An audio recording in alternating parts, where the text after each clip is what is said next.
The cold void of the ocean floor is the closest thing Earthlings can come to the conditions of space. Nothing really lives there, and nothing ever visits. It's freezing, dark and empty. However, off the coast of New Zealand, the Pacific Ocean is home to what may be the most exclusive scientific burial ground in the world. The so-called spacecraft cemetery has become the final resting place for hundreds of man-made space objects. There are thousands of satellites and pieces of debris orbiting the Earth at any given moment, but what happens when they run out of fuel or complete their missions? Essentially, they need to get out of the sky and out of the way of other spacecraft. The risk of leaving a large metal object the size of a car orbiting the Earth is, well, physics. The Earth's mass creates a gravitational pull on anything in orbit around it, gradually dragging them closer and closer to Earth. Eventually, without proper disposal, all of the orbiting spacecraft, including the gigantic International Space Station, would threaten to come hurtling down on our heads. The spacecraft cemetery has become the final resting place for hundreds of man-made space objects. Luckily, there are scientists who know how to prevent an Armageddon scene like this from happening. Space agencies around the world carefully plan out the re-entry of these large bodies, and they've even chosen a place on Earth where these spacecraft can go to safely rest, far from the likes of any humans. Roughly 3,000 miles off the eastern coast of New Zealand, 2,000 miles north of Antarctica, and 2.5 miles deep, the spacecraft cemetery is truly in the middle of nowhere.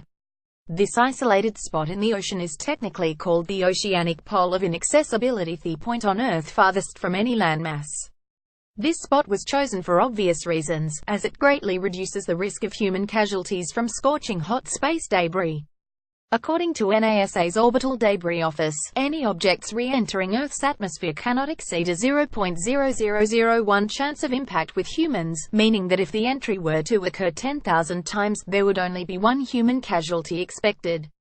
Rest in peace. As to date, over 263 spacecraft have been crashed here since 1971, and the number is continually growing.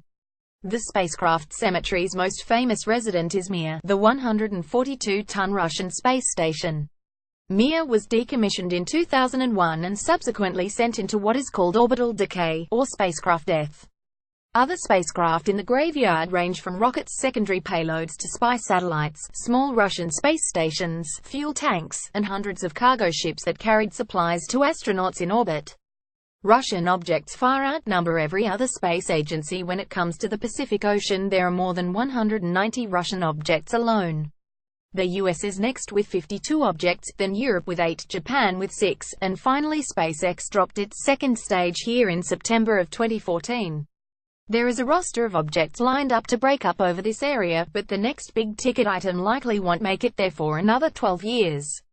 The International Space Station will eventually crash into the Pacific Ocean upon its decommissioning, expected sometime around 2028. Mir was a massive object to bring back to Earth, requiring intensive calculations to make it back safely. By comparison, the ISS is 4 times larger, weighs almost 500 tons, and is the size of a football field. The scientists who have to plan the re-entry of the ISS acknowledge that the entry angle for this maneuver will have to be extremely precise, but should result in all surviving debris ending up in the Pacific Ocean.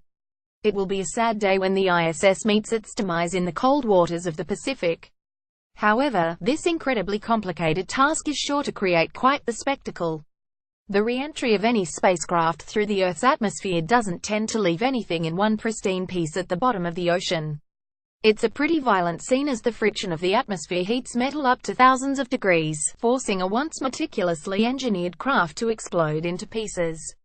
As the world's space agencies and private spaceflight companies continue to grow and launch things up, eventually those things must also come back down, and the spacecraft cemetery will be there to welcome them upon their fiery return. The spacecraft cemetery is literally littered with a rich space history from NASA to Russia, Europe to SpaceX. It's just too bad no one will ever get to visit.